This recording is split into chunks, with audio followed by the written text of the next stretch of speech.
Okay, so nice to have you guys. In today's lesson, we want to talk about strings as lists.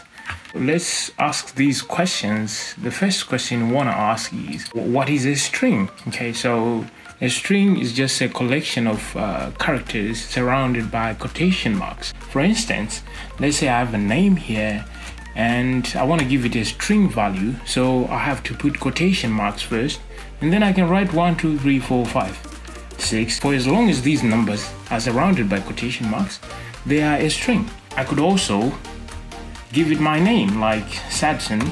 These are letters, they are also a string. Or I could use special characters. For instance, these special characters, they are also a string. This could be my password. In Python, a string is a sequence of characters surrounded by quotation marks. So the next question we want to ask ourselves is, what is a list? So a list is a collection of items surrounded by square brackets. For instance, let's say I want to keep a list of numbers, so I could just go on and say 1, 2, 3, 4, 5, 5, and 6, just like this. This becomes a list. But for as long as if I put quotation marks around this data type, this is no longer a list. This now turns to a string. We can do that. We can actually check the type of data. So I want to print the type of nums right now because they are surrounded by quotation marks. So if I run this, you see it says it belongs to the class string str.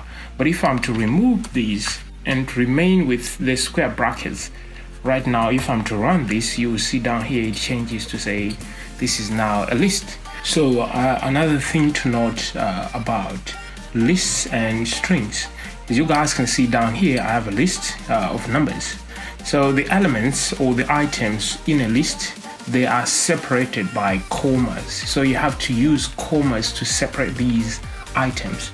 But for strings, you don't have to use any commas. So you can actually use spaces to separate your stuff. Strings and lists have something in common. They are a collection of items. So when we want to access items from a list or a string, we have to use a similar process. So let me show you what I'm talking about. So right now I want to access, let's say, number 4 from this list. The way we do it, we want to print it out. So we call the name of that particular list, followed by square brackets, and then we use indexing. Right, so the way index works, the first element or the first item is always indexed 0. So that means 1 is on index 0, 2 is on index 1, 3 is on index 2, and so forth and so forth. So let's say we want to access 4. So right now if 1 is on index 0, so 0, 1, 2, 3. So if I pass in 3 here and run this, you see down here it prints out 4. So this is a way of accessing individual elements of a given collection. Right, so this is a list, right? The same thing can apply to a string. Right now I have 1, 2, 3, 4, 5, 6. They're surrounded by quotes, right? That means it's a string. So if I'm to save and run this, you will see down here it's still a 4 because this element is on position 0 or index 0, 1, 2, 3. The same thing applies, right? Accessing elements of a string and accessing elements of a list, you use the same concept, which is use the name and then followed by square brackets and then pass in an index here. Okay, so that's what you have to do. So going back to our exercise, we want to try and answer the question.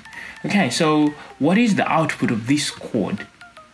X is a variable. It's a variable name, and then it has a value of Python. A Python here is a string because it's surrounded by quotation marks. Right, so now we want to print X. This is the name of the variable, and then square brackets, and then an index, and then X, and then an index. So which letter is on index 1? So like we said indexing always starts from 0. So P is on 0, Y is on 1. So here I'll write Y down here because this is 1, and then I'm going to join it. This is concatenation. I'm going to join it with an element that is on index 4. So 1, 2, 3, 4 is all. So if I put in all, check this out, this is the correct answer. Okay, so you can, retrieve individual elements from a list or from a string, and then you can join these, to perform different actions. In our next lesson, we're going to look at list operations. Okay, so operations that you can perform in a particular list. Right, so I want to thank you. For now, I'm out. Bye-bye.